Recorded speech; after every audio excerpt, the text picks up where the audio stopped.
골로새서 3장 18절로 4장 1절 말씀입니다. 아내들아 남편에게 복종하라. 이는 주 안에서 마땅하니라.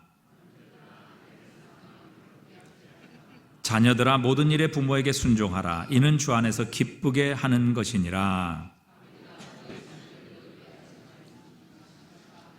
종들아 모든 일에 육신의 상전들에게 순종하되 사람을 기쁘게 하는 자와 같이 눈가림만 하지 말고 오직 주를 두려워하여 성실한 마음으로 하라.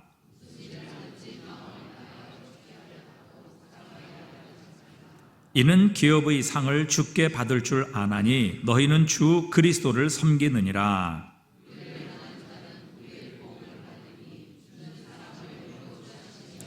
함께 읽습니다. 상전들아 의와 공평을 종들에게 베풀지니 너희에게도 하늘에 상전이 계심을 알지어다. 아멘. 하나님께서 우리를 부르셨을 땐 분명한 목적을 가지고 우리를 부르셨습니다.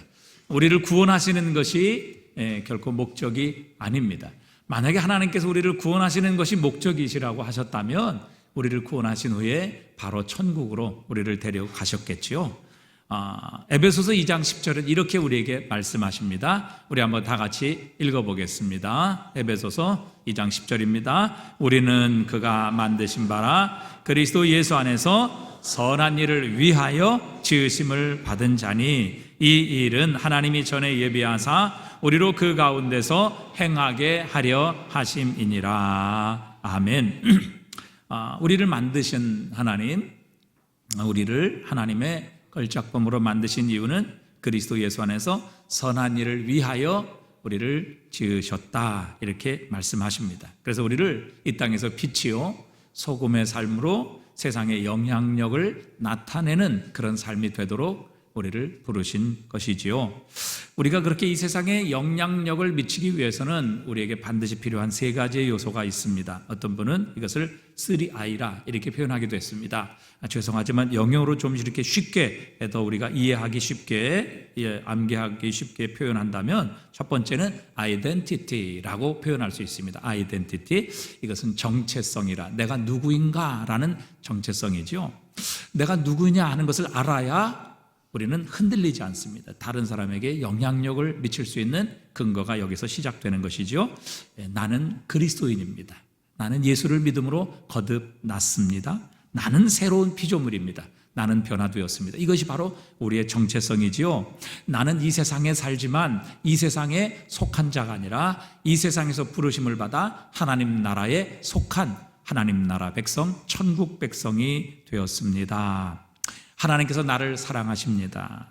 하나님께서 항상 나와 함께 하십니다. 금철에 말씀드린 것처럼 하나님께서는 우리를 죽을 때까지 인도하시는 나의 하나님이십니다. 이것이 바로 우리의 정체성입니다. 바로 내가 바로 그런 존재라는 것이죠.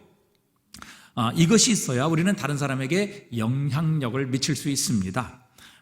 이런 자신에 대한 분명한 정체성이 없으면 우리는 세상에 영향력을 미치는 것이 아니라 오히려 세상에 영향을 받으며 살아갈 수밖에 없습니다. 세상을 따라가고 세상을 부러워하며 세상에 있는 가치를 세상 사람들이 중요하게 여기는 가치, 우리도 똑같이 그렇게 여기며 세상을 추구하고 따라갈 수밖에 없는 것이지요. 그러나 내가 누구인가 이 분명한 아이덴티티를 가지고 있으면 우리는 세상에 영향력을 미치는 그리스도인이 될 수 있다는 것입니다. 두 번째는 involvement라는 말입니다. 참여 혹은 개입이라 이렇게 표현할 수 있을 것입니다.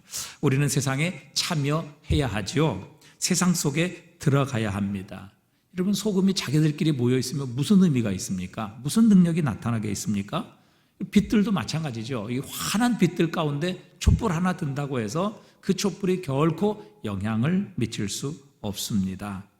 빛은 어둠 속에 들어가서 자기의 빛을 발할 때 존재의 의미가 있는 것이지요. 가치가 빛나는 것입니다. 바로 그곳에서 능력이 나타나는 것이지요.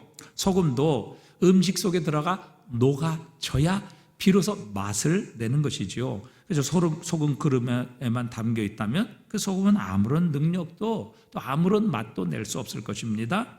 음식 속에 들어가 녹아져야 되고 생선 위에 뿌려지게 될 때에 맛을 내고 부패를 방지하는 능력이 나타나는 것이죠. 그래서 우리는 세상 속에 들어가야 합니다. 인볼브먼트가 돼야 된다는 것이죠. 마지막 세 번째는 인플루언스입니다. 인플루언스. 이것은 우리가 세상에 영향을 미치는 것, 영향력이라고 표현할 수 있습니다. 우리는 세상에 빛으로 주님이 우리를 부르셨습니다. 교회의 빛으로 부르신 적이 없지요. 여러분, 교회에서는 뭐 큰 소리 내고 교회에서는 본인이 자기 주장하고 잘났다고 아우성치는데 사실 세상에서는 전혀 자신을 빛으로 드러내지 않거나 또 전혀 영향을 미치지 못하는 그런 그리스도인으로 살아가는 사람이 없지 않아 많이 있습니다.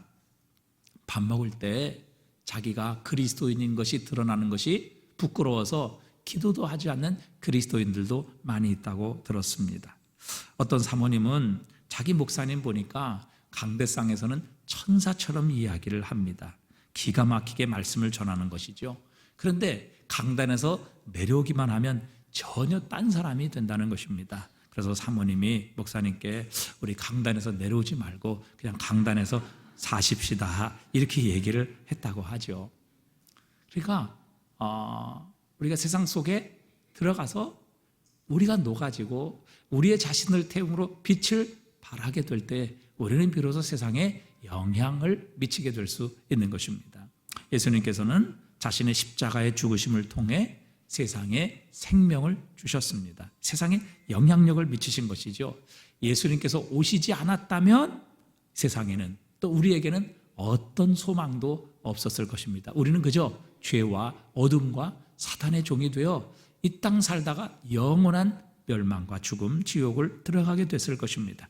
하지만 예수 그리스도로 말미암아 세상이 소망을 얻게 되었고 우리에게는 하나님의 구원이 임하게 되었습니다. 우리는 다시 살게 되었고 하나님의 자녀로 입양되는 이 놀라운 특권을 얻게 된 것이지요.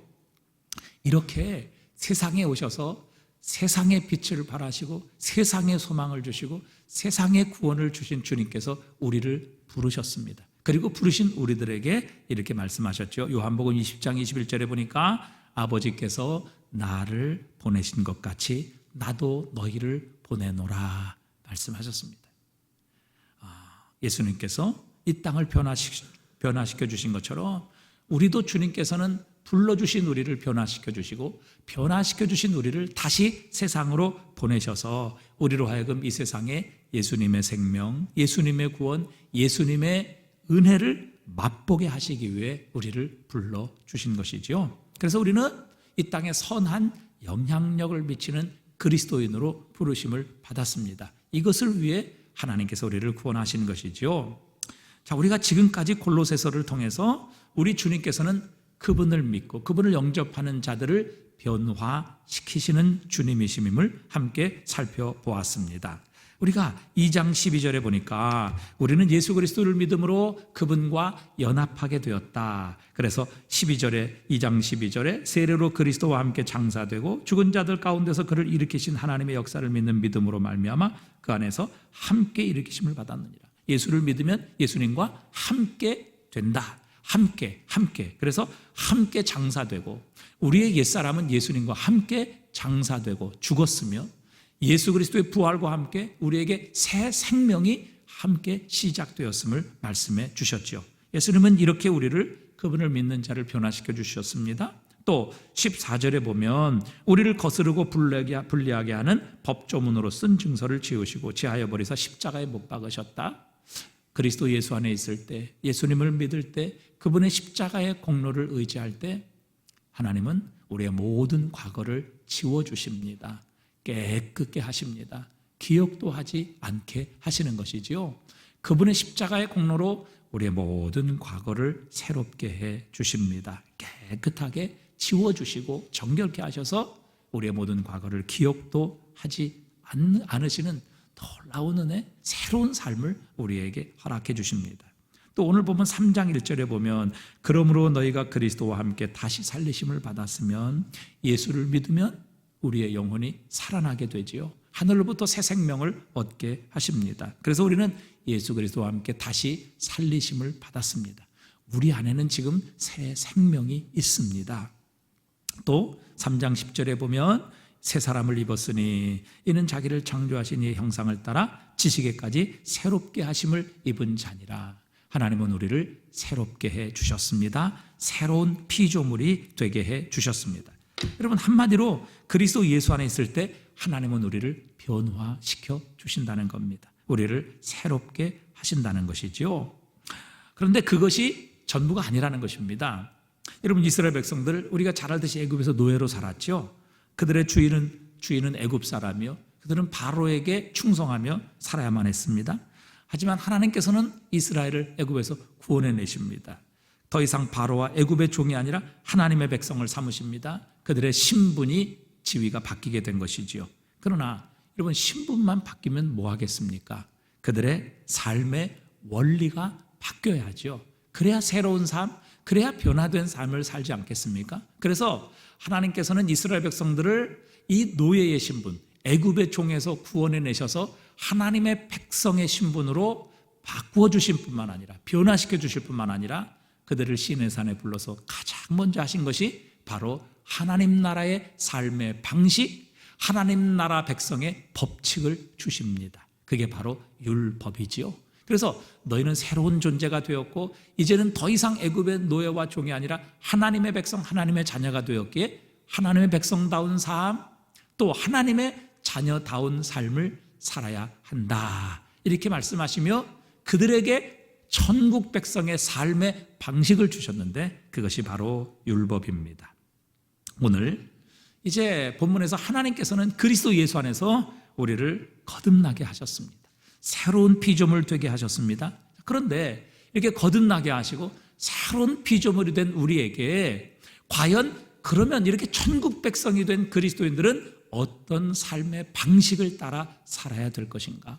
여러분, 신분은 바뀌었는데 나의 지위는 하나님의 백성이요 하나님의 아들, 딸이 되었는데 여러분, 삶의 방식은 똑같이 세상을 따라, 세상이 원하는 것, 세상이 따라가는 길, 세상에 중요하게 여기는 가치, 여러분 똑같이 살아간다면 우리의 변화된 신분은 아무런 의미가 없을 것입니다. 이렇게 변화되고 새로운 피조물이 된 우리에게 하나님은 새로운 삶의 방식을 우리에게 가르쳐 주십니다. 그것이 오늘 본문에 있는 말씀인데 우리가 어떻게 과연 이 세상에 영향력을 미치며 살아갈 수 있을 것인가? 오늘 본문에 보니까요, 자 18절에 보니까 아내들에게 주시는 삶의 방식, 19절에 남편들에게, 20절에 자녀들에게, 21절에 아비들에게, 22절에 종들에게, 그 다음에 4장 1절에 상전들에게 이렇게 주시는 하나님의 백성의 삶의 방식이 있습니다.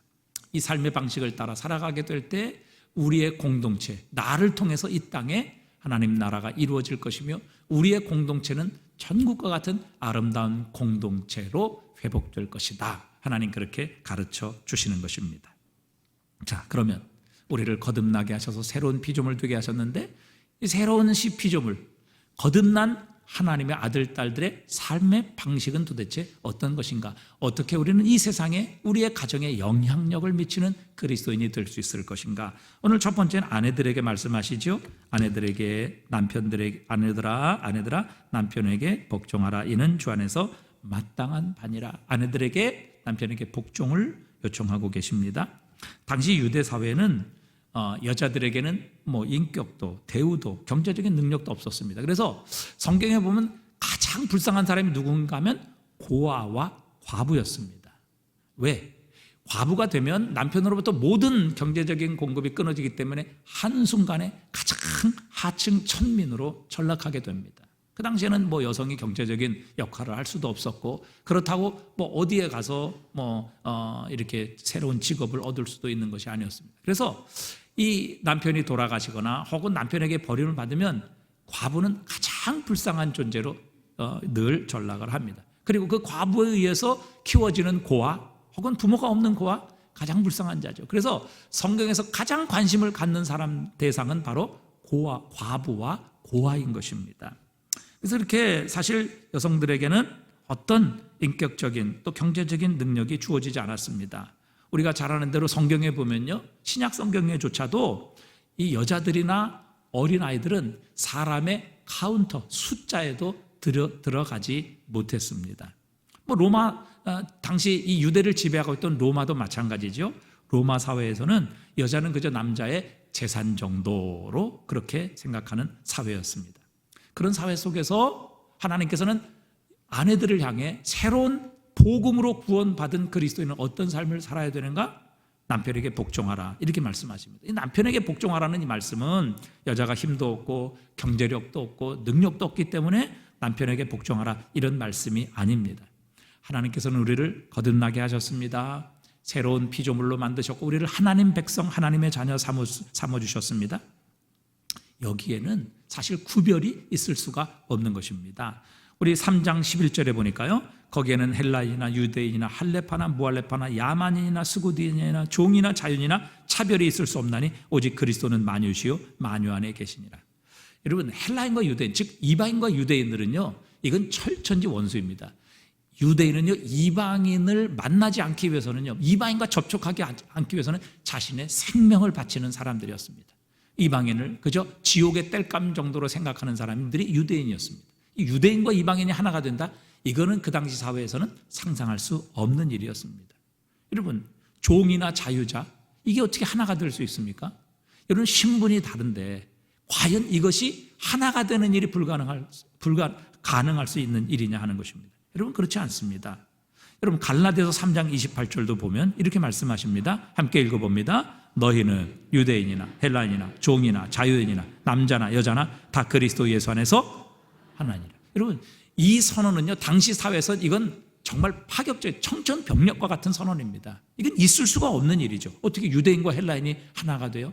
여러분, 종과 자유인이 하나가 돼요? 여성과 남성이 하나가 돼요? 이건요, 당시 사회에서는 있을 수 없는 일입니다. 그래서 기독교를 이단이라 이렇게 사람들은 편명하기 시작했던 것이죠. 여러분, 주님은 우리를 그리스도 안에서 모두 동등하게 만드셨습니다. 여러분, 우리에게서 가치의 차이는 결코 있을 수 없다는 것이죠. 그래서 여러분, 이 세상에서는 유대인과 이방인, 또 종과 자유인, 남자와 여자가 분명한 신분 차이를 통해서 서로 접근할 수 없는 그런 거리가 있었습니다. 그런데 예수를 믿고 거듭나고 새로운 피조물이 된 이 교회 안에서는요, 유대인과 이방인이 하나가 될 수 있었던 것입니다. 함께 하나님을 찬양하고 함께 우리를 구원하신 예수 그리스도로 말미암아 교회 안에서는요, 유대인과 이방인이 구별이 없이 하나가 되었던 것입니다. 또 종과 자유인, 여러분, 있을 수가 없죠. 어찌 과연 한 자리에 앉아 같은 목소리로 같은 하나님을 예배하며 찬양할 수 있습니까? 그리스도 예수 안에서 구속받은 자들은 이런 놀라운 특권이, 이런 놀라운 변화가 일어나게 하신 것이죠. 여자와 남자가 같은 자리에 앉아서 예배를 드려요? 이건 있을 수 없었던 당시의 모습입니다. 그런데 여러분, 그리스도 예수 안에 있는 자에게 하나님께서 이런 파격적인 놀라운 삶의 방식을 제시하신 것입니다. 유대인이나 이방인이나 또 종이나 자유자나 또 남자나 여자나 할 것 없이 그리스도 예수 안에서 하나님은 거듭나게 하신 모든 백성들을 모두가 다 평등하게 존귀한 하나님의 아들, 딸로 하나님께서 그렇게 그들의 삶을 바꾸어 주신 것이죠. 여러분, 이 부부에 관한 교훈을 말씀하시는 병행구절인 에베소서 5장 21절에 보면요, 이렇게 말씀하십니다. 부부를 향해 그리스도를 경외함으로 피차 복종하라, 이렇게 말씀하세요. 그러니까 여러분, 여자만 복종하는 게 아니라 남자도 아내에게 복종하라. 이게 바로 부부를 향한, 즉 거듭난 그리스도인을 향한 하나님의 분명한 삶의 방식입니다. 여러분, 왜 우리는 피차 복종해야 됩니까? 그 이유는 거듭난 그리스도인이 살아가는 삶의 방식은 바로 예수 그리스도이시기 때문입니다. 여러분, 예수 그리스도의 모습이 우리가 쫓아가야 될 최종적인 모습입니다. 예수 그리스도의 모습이 바로 우리 그리스도인의 유일한 삶의 모델이기 때문에 그렇습니다. 그럼 주님은 어떻게 사셨습니까? 여러분, 우리가 잘 아는 빌립보서 2장 6절에 보면 이렇게 말씀하시죠. 함께 읽어보겠습니다. 그는 근본 하나님의 본체시나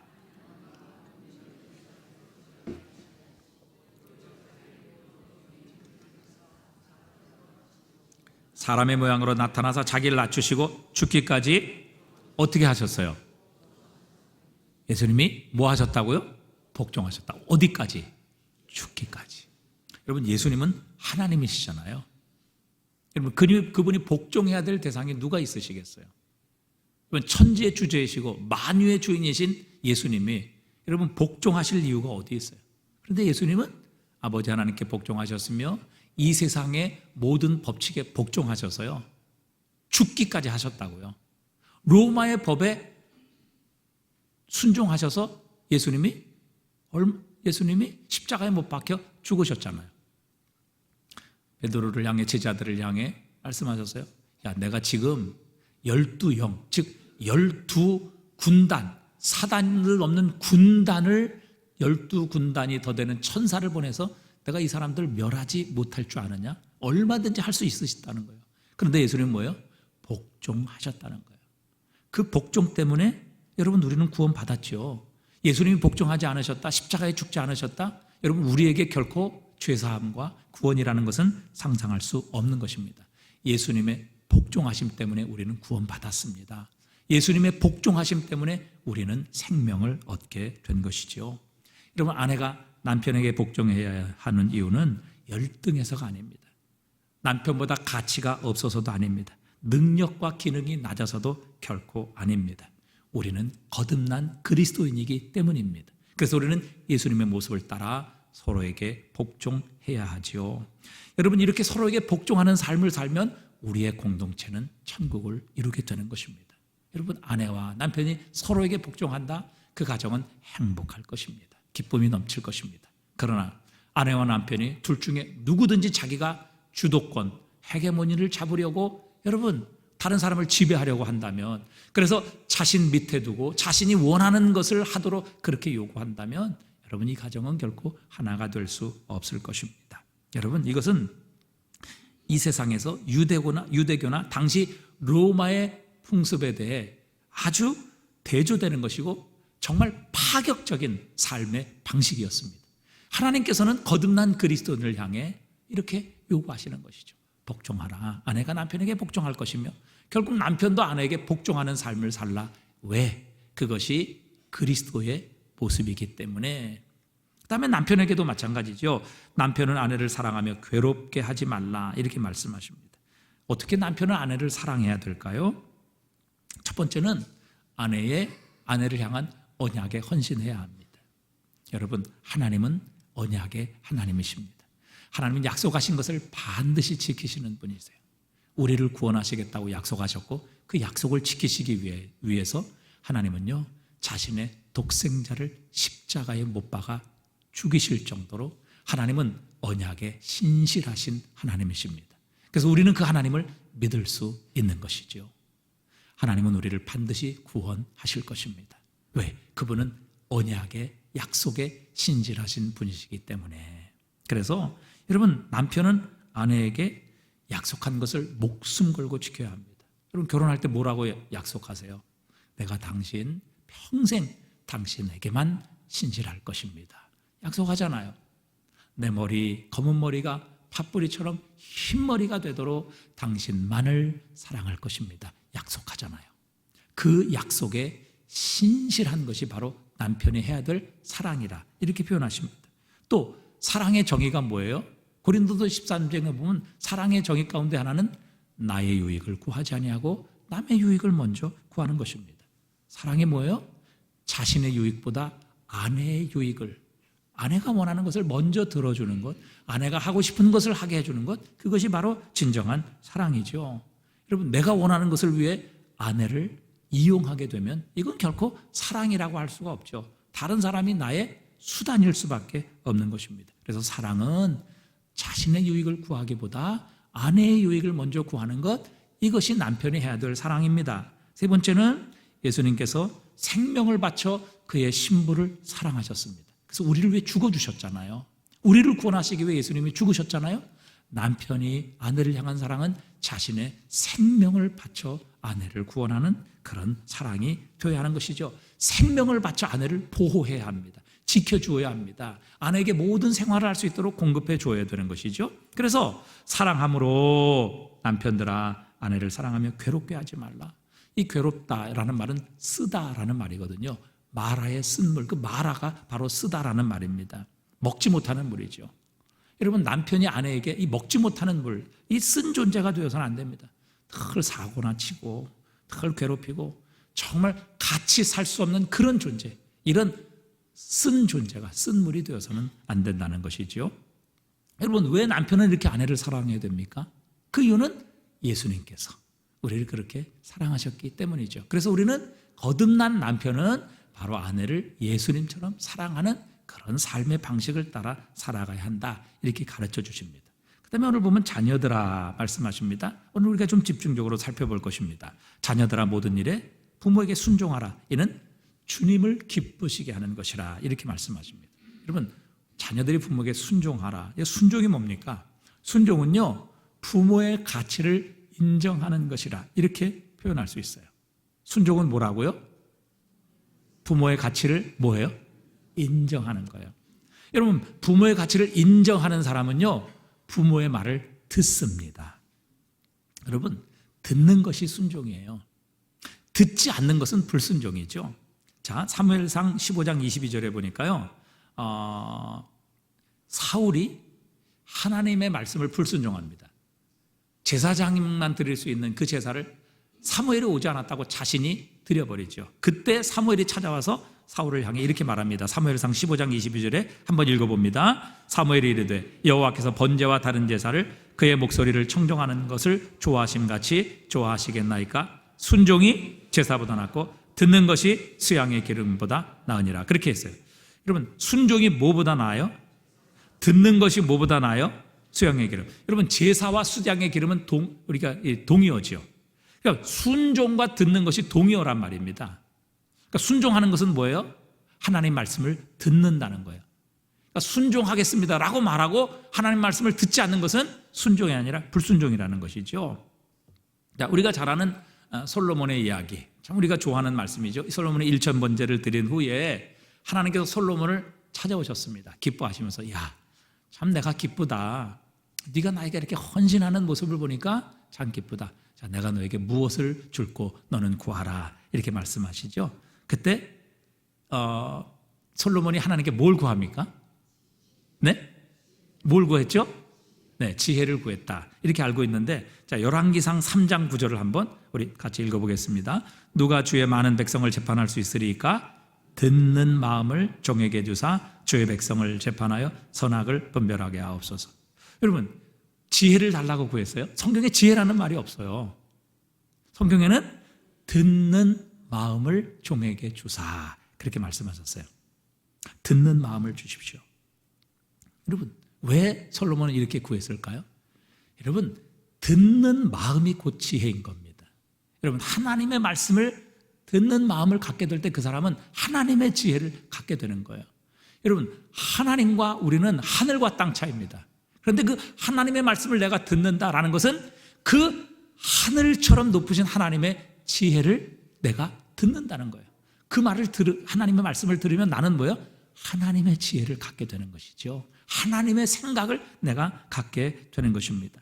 자, 그래서 여러분, 다른 사람의 말도 듣는 것이 지혜죠. 자, 신명기 6장에 보면 우리가 이스라엘의 국민교육헌장이라고 하는 들으라 이스라엘아라는 말이 나와요. 듣는다는 말이 샤마라는 말이거든요. 샤마 이스라엘, 이렇게 나와요. 들으라 이스라엘아. 그러니까 하나님의 말씀을 듣는 게 지혜라는 것이죠. 신명기 4장 6절에 보니까 너희는 지켜 행하라. 자, 한번 읽어볼까요? 신명기 4장 6절입니다. 너희는 지켜 행하라. 이것이 너희 민족, 여러 민족 앞에서 너희의 지혜요 너희 지식이라. 그들이 이 모든 규례를 듣고 이르기를 이 큰 나라 사람은 과연 지혜와 지식이 있는 백성이로다 하리라. 여러분, 하나님의 말씀을 듣고요, 그 말씀을 지키면 세상의 모든 민족의 열방이 그 말씀을 듣고 지키는 이스라엘 백성들을 향하여 참 지혜 있는 백성이다, 참 이 백성은 지식이 있다라고 그렇게 인정하고 평가하게 될 것이다 말씀하십니다. 왜 그래요? 여러분, 하나님의 말씀을 듣기 때문에 하나님의 지혜, 하나님의 지식을 가질 수 있기 때문에, 여러분, 하나님의 백성은 세상 사람들이 가질 수 없는 하나님의 지혜, 하나님의 지식을 가지고 이 세상을 살아가기 때문에 세상으로부터 칭찬과 존경을 받고 지혜와 지식이 있는 백성이라 이렇게 인정을 받을 것이라 이렇게 말씀하고 계시는 겁니다. 여러분, 이 자신이 옳다라고 늘 생각하는 사람, 자신이 전부다, 내 생각이 최고다라고 하는 사람은요, 절대 다른 사람의 말을 듣지 않아요. 다른 사람의 생각을 받아들이지 않아요. 다른 사람의 생각을 인정하지 않습니다. 그렇게 되면 어떻게 됩니까? 그 피해는요, 자기에게 오는 거예요. 더 이상 그런 사람은 넓어질 수 없어요. 더 이상 성장할 수 없는 것입니다. 좋은 것을 받아들이고 또 좋은 것을 배워서 자라나고 성장하고 더 큰 그릇이 될 수 없는 것이죠. 탈무드에 보면요, 세상에서 누가 가장 지혜로운 사람입니까? 누가 지혜로운 사람이죠? 세상에서 누가 제일 지혜로운 사람이에요? 네? 어떤 사람이요?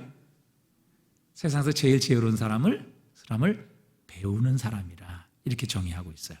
배우는 사람, 그러니까 스승의 말 혹은 다른 사람의 말 듣는 사람, 그런 사람을 가장 지혜로운 사람이라고 하고요. 그리고 세상에서 가장 행복한 사람이 누구예요? 탈무드에서는 많이 가진 사람이 아니라 감사하는 사람, 그 사람이 가장 행복한 사람이다, 그렇게 말하고 있어요. 여러분, 감사하는 사람이 행복한 사람이에요. 그리고 다른 사람의 이야기를 듣는 사람이 지혜로운 사람입니다. 젊은 사람들이 이 권위주의 타파를 외칩니다.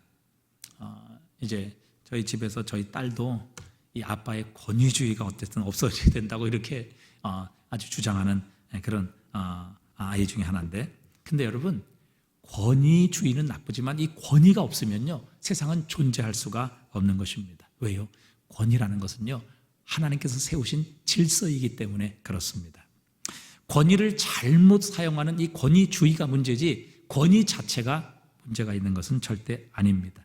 권위가 없으면 세상의 질서가 없어지기 때문에 세상은 결코 존재할 수가 없는 것입니다. 그래서 공자는 논어에서 온고이지신 가히위사의라고 표현을 했습니다. 온고이지신, 옛것을 알므로 새것을 깨우치게 되면 가히위사의, 남의 스승이 될 수 있다, 그렇게 얘기를 했어요. 그러니까 옛것을 듣는 사람, 옛것을 배우는 사람, 또 전통도 늘 그것을 가지고 있는 사람, 그러므로 거기에 새 것을 깨우치게 되면 이 사람은 큰 사람이 되고 다른 사람을 가르칠 수 있는 스승이 될 수 있다, 이렇게 얘기하는 거예요. 여러분, 옛것이 오래되었다고 배척하거나 우리가 무시하게 되면 우리는 절대 큰 그릇이 될 수 없습니다. 여러분, 이게 부모에게 해당되는 거예요. 자녀들이요, 부모의 말을 잘 들으면 부모의 놀라운 지혜를 내가 얻게 되는 겁니다.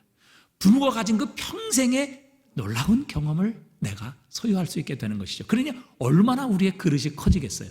나는 경험하지 않았지만 그 부모가 했던 모든 경험을 내가 가질 수 있으니 얼마나 지혜롭겠어요. 또 내가 갖지 못했던 그 부모만이 가졌던 그 지혜를 내가 들을 수 있다면, 그것을 내가 소유할 수 있다면, 여러분, 내 그릇이 얼마나 넓어지겠어요. 내 그릇이 얼마나 클 수 있겠어요. 이게 여러분, 일본에서 있었던 진짜 실화의 이야기예요. 이게 아버지와 아들이 있었어요. 근데 작은 밭을 경작해서 1년에 몇 번씩 이제 채소를 가지고 시장에 가서 이제 팔아서 생활하는 이런 가정이 있었어요. 근데 이 아들은 성격이 좀 급했습니다. 늘 서두르는 성격이었어요. 근데 아버지는 참 침착하시고 늘 느긋하신 성품을 가지고 계셨어요. 그래서 아들은 이제 채소를 재배하면 빨리 시장에 가서 신선한 채소를 신선한 채소를 팔아야 제값을 받을 것이다 라고 생각하고, 이제 그 시장으로 팔러 가면서도 소에게 채찍질을 하며 빨리 가자고 재촉을 했습니다. 그때마다 아버지는 그런 아들을 말리면서, 얘야, 그렇게 빨리 재촉하면 오래 가지 못한다, 이렇게 늘 말렸어요. 아들은, 아버지 그런 말 마세요. 빨리 가야 우리가 채소가 제값을 받지요. 재촉을 합니다. 그러다가 가다가 삼촌집을 만났어요. 삼촌집 앞에 도착을 합니다. 아버지가, 얘야, 지나가는 길에 우리 삼촌에게 들러서 안부나 전하고 인사하고 가자, 이렇게 말을 합니다. 그랬더니 이 아들이 급했습니다. 아니 아버지, 갔다 오면서 들러도 되지, 지금 가는 길에 이거 삼촌집에 들르면 어떡합니까? 그러지만 이 아들은 아빠의 말을 결국 들어요.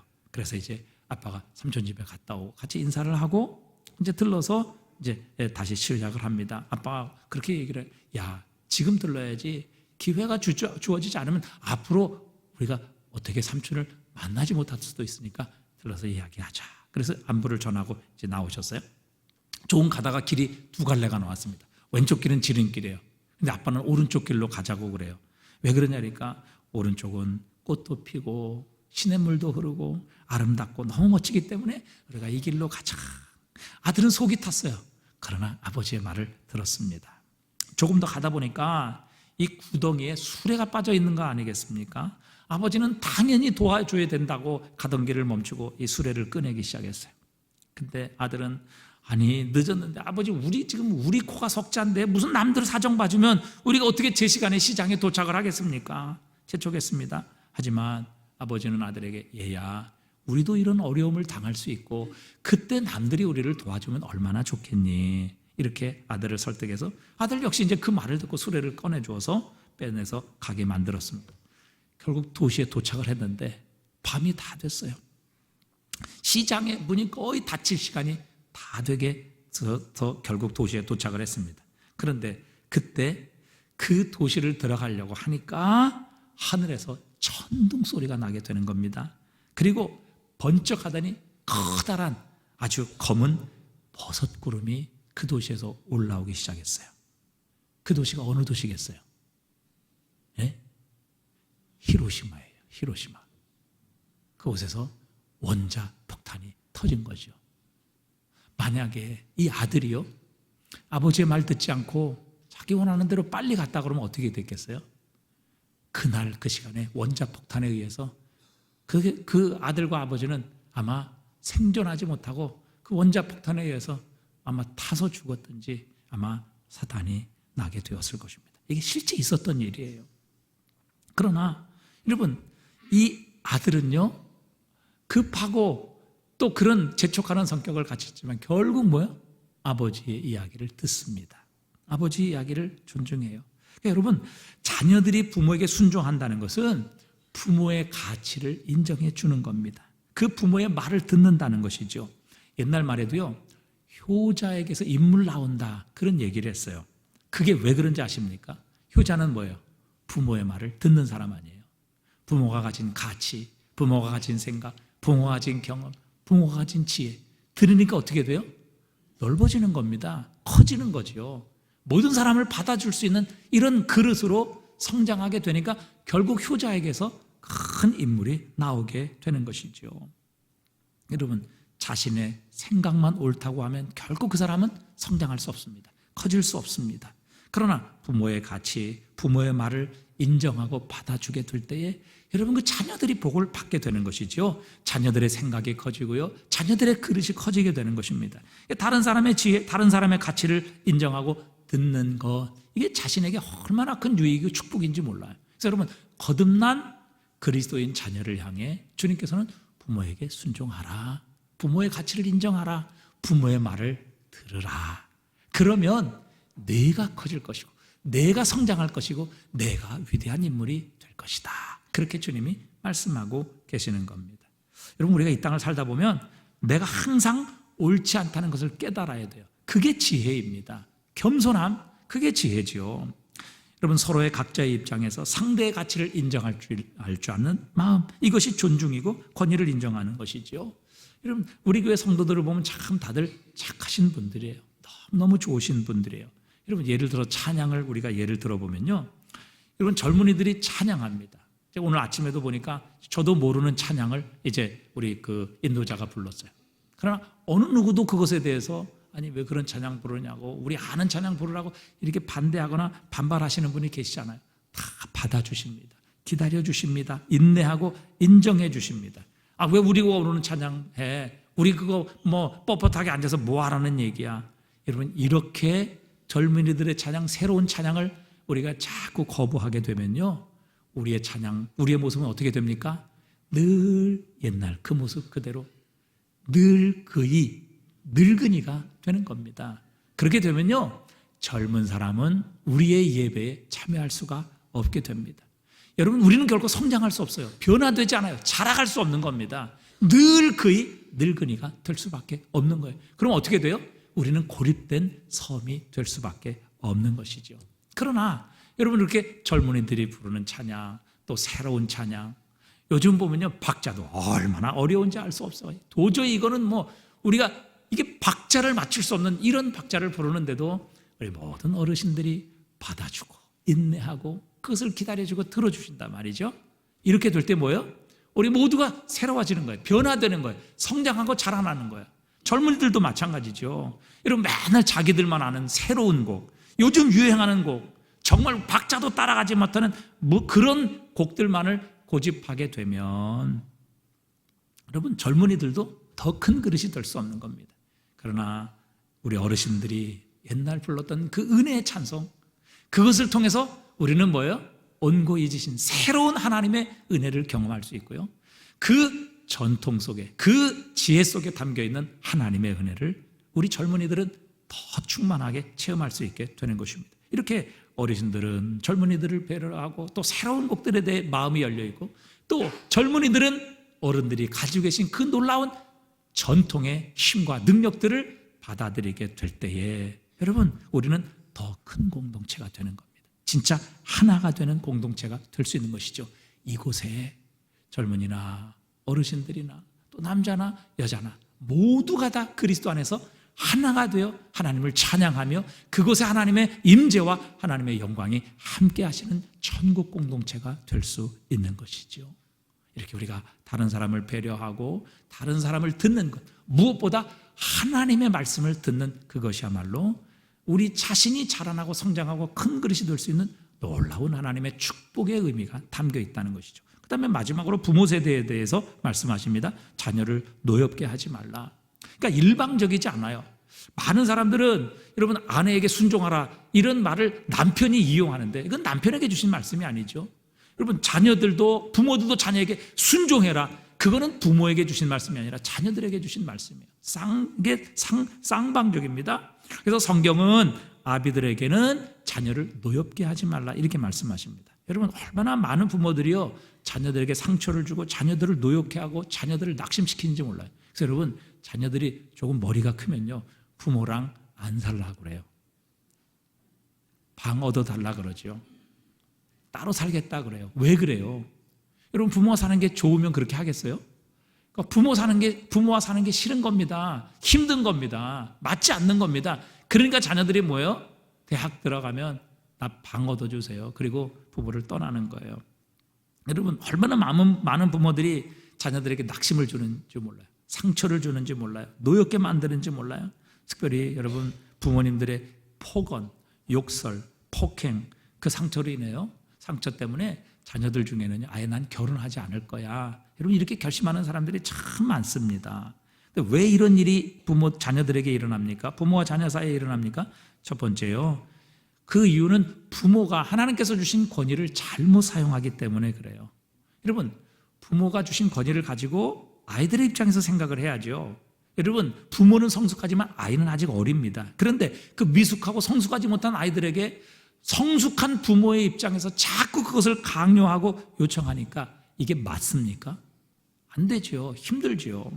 여러분 초등학교 막 들어간 아이에게 부모가 자신 40대 50대 된 그런 수준에서 아이들에게 요청하고 아이들에게 해줄 것을 요구한다면 이건 대화가 이루어질 수 없는 겁니다. 여러분 부모는요 하나님께서 주신 권위를 가지고 낮아져야 합니다. 겸손해져야 합니다. 그래야 대화가 되는 것이죠. 히브리서 4장 15절에 보니까요 이렇게 말씀하십니다. 함께 읽어봅니다. 우리에게 있는 대제사장은 우리의 연약함을 동정하지 못하실 리가 아니요 모든 일에 우리와 똑같이 시험을 받으신 이로되 죄는 없으시니라. 여러분 예수님은 예수님의 수준, 예수님처럼 의롭고 경건하고 깨끗하고 죄 없으면 내가 너 구원해 줄게, 내 수준에 올라오면 너 구원받을 수 있어, 이렇게 말씀하지 않으셨어요. 예수님은요 우리가 그럴 수 없는 것을 아시기 때문에 우리의 인간의 수준으로 내려오셨어요. 우리의 몸을 입고 우리의 모든 시험과 우리의 모든 시련을 예수님 친히 경험하셨어요. 그래서 우리의 연약함을 주님은 동정하시는 분이시다, 그렇게 말씀하십니다. 여러분 예수님이 만약에 하나님 수준으로 올라오면 구원해 주시겠다 이렇게 약속하셨다면요 우리 가운데 구원받을 수 있는 가능성은 한 사람도 없는 것입니다. 그러나 예수님은 우리 인간의 모습으로, 우리의 수준으로, 우리 죄인의 모습으로 낮아지셔서 우리의 죄를 대신 짊어지시고 죽으셔서 우리를 예수님의 수준으로 올려주신 분이십니다. 그래서 여러분 우리가 자녀들의 수준으로 겸손하게 예수님처럼 낮아지는 모습이 필요합니다.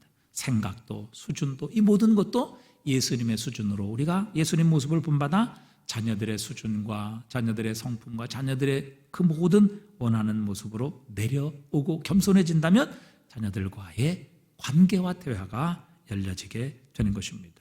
여러분, 부모의 관심을 가지고 자녀들을 억누르려고 하면 반드시 관계는 깨어질 수밖에 없습니다. 애들 독립한다고 합니다. 그 다음에 두 번째, 우리가 왜 자녀를 노엽게 합니까? 그거는 부모가 못하는 것을 자녀에게 자꾸 강요하기 때문에 그래요. 여러분, 부모 중에서 자녀들에게 자꾸 이 공부하라고 닥달하는 부모가 어떤 부모인지 아십니까? 공부 못하는 부모예요. 자기가 못했기 때문에요, 자녀들에게 그렇게 공부하라고 강요하는 겁니다. 나는 못했지만 너는 잘해라. 여러분, 이게 말이 됩니까? 이게 말입니까? 방구입니까? 나는 거짓말하며 살았지만 너는 거짓말하지 말고 정직하게 살아라. 여러분, 자녀들이 볼 때 부모가 가증한 겁니다. 그 말씀, 그 부모의 말 듣겠습니까? 자기는 나쁜 짓 다 하고, 자기는 상처 주고, 자기는 거짓말하고, 자기는 세상에서 정말 사기꾼처럼 살면서 자녀들에게는 똑바로 살아라, 정직하게 살아라. 여러분, 자녀들에게 목격하겠어요? 여러분, 교회 나와서 직분을 갖고 신앙생활하면서 여러분, 자녀들에게 예수 잘 믿어라, 자기는 그렇게 살지 않으면서 여러분, 이게 먹혀 들어가겠느냐 하는 것입니다. 그래서 뭐예요? 자녀들이 부모 때문에 노여워하는 겁니다. 여러분, 우리 부모가 못하는 것을 자녀에게 강요할 것이 아니라 우리는 뭐예요? 예수님처럼 모범을 보이는 그런 그리스도인, 그런 부모가 되어야 합니다. 그 다음에 왜 자꾸 자녀를 이렇게 분노하게 만드는가? 자녀를 자신의 소유물로 생각하기 때문에 그렇죠. 여러분, 자녀는 내 소유물, 내 게 아닙니다. 하나님의 것이고요, 하나님께서 우리에게 맡겨주신 거예요. 그렇다면 우리는 청직이기 때문에요, 우리의 자녀를 하나님의 뜻대로 키워야죠. 하나님이 주신 비전을 발견하고 그 비전대로 살도록 우리는 도와야지요. 우리의 생각과 우리의 가치관이 아니라 하나님의 말씀과 하나님의 교훈, 하나님의 훈계로 양육해야지요. 그래서 우리의 자녀들이 하나님께 쓰임받는 자녀로 들여지도록 부모가 해야 될 일이 바로 그것이죠. 그러나 부모가 자녀를 내 소유, 내 거로 생각해서 내 원하는 것을 자녀를 통해 이루려고 하니까 여러분, 자녀들은 분노하게 되는 겁니다. 또 여러분, 자녀들에게 아무것도 안 하는 그런 부모들이 있어요. 물론 사랑하고 관심을 갖지만 자녀들에게 아무것도 안 하는 부모 있어요. 그 부모 역시 자녀를 망하게 만드는 겁니다. 압살롬이 형을 죽이고 가정을 풍비박산 만들지요. 그리고 아버지의 눈을 피해 도망 다닙니다. 3년 동안 아버지의 눈을 피해 도망 다녔는데 아버지인 다윗은요, 그런 아들에게 아무것도 하지 않아요. 아니, 이 아들을 불러서 아주 그냥 매를 때리고 회초리를 치며 벌을 주고 아주 혼을 내든지, 아니면 그를 데리고 와서 용서하든지, 아니면 그를 붙잡고, 야, 내가 하나님 앞에 이렇게 밧세바와 간음하고 그 남편 우리아를 죽임으로 말미암아 이런 범죄를 했더니 너도 하나님 앞에 이런 죄를 범했구나. 내가 죄인이다. 우리 함께 하나님 앞에 돌아가자, 회개하자. 이렇게 그 아들을 껴안고 눈물을 흘리며 회개를 하든지 무언가 했어야 했는데 다윗은 자신의 아들 압살롬에게 아무것도 하지 않았습니다. 결국 어떻게 됩니까? 이 압살롬은요, 하나님과 아버지에게 반역자가 되어 비참하게 죽음을 맞이합니다. 왜 그래요? 다윗이 아버지로서 아무것도 하지 않았기 때문에 그래요. 여러분, 우리의 자녀들에게 아무것도 하지 않으면 결국 우리의 자녀들은 하나님과 우리 부모에게 반역자로 자라날 수 있다는 것 우리는 기억해야 합니다. 여러분, 하나님께서 우리를 구원하셨습니다. 새로운 피조물 되게 하셨습니다. 이 세상에서 우리를 구원하셔서 하나님 나라로 옮겨주셨습니다. 우리를 그리스도 예수로 말미암아 이 놀라운 하나님의 자녀의 백성으로 우리의 신분을 바꿔주셨는데, 여러분, 그 바꿔주신 신분에 따라 하나님께서는 하나님의 말씀과 삶의 원리를 따라 살아가라 말씀하십니다. 우리가 이 세상에 살면서 하나님의 백성으로 부르심을 받고 새로운 피조물 되었는데 하나님의 원리가 아닌 세상의 원리, 세상의 방식을 따라 살아가게 되면 여러분, 우리의 신분, 결코 이것을 가지고 세상에 영향을 미칠 수가 없는 것입니다. 오늘 주님이 말씀하시는 거예요. 아내들아, 남편아, 자녀들아, 부모들아, 종이야, 상전들아, 너희가 그리스도 예수의 이름으로 새로운 피조물 되었기에 이제는 새로운 삶의 방식, 하나님 나라의 법칙을 따라 살아라 말씀하시며 하나님 나라의 법칙을 말씀하고 계시는 거예요. 그래서 여러분, 우리가 하나님의 말씀의 법칙을 따라 하나님 앞에 변화받아야 합니다. 로마서 12장 2절입니다. 우리 한번 읽어볼까요? 너희는 이 세대를 본받지 말고 오직 마음을 새롭게 함으로 변화를 받아 하나님이 기뻐하시고 선하시고 기뻐하시고 온전하신 뜻이 무엇인지 분별하도록 하라. 여러분, 우리가 이런 하나님이 새롭게 구원하시고 하나님의 백성 삼으신 천국 백성의 삶의 방식을 따라 살아가게 되면 우리는 우리의 남편에게, 아내에게, 우리의 자녀에게, 우리의 부모에게, 우리의 종에게, 우리의 상전에게 영향력을 미쳐 이 세상을 아름다운 천국으로 만들어가게 될 것이다. 하나님 우리에게 가르쳐 주시고 말씀하고 계십니다. 여러분, 하나님의 말씀으로 변화를 받으십시다. 그래서 우리가 이 세상에 선한 영향력을 미칠 수 있는 그리스도인으로 살아가시기를 주님의 이름으로 축복합니다.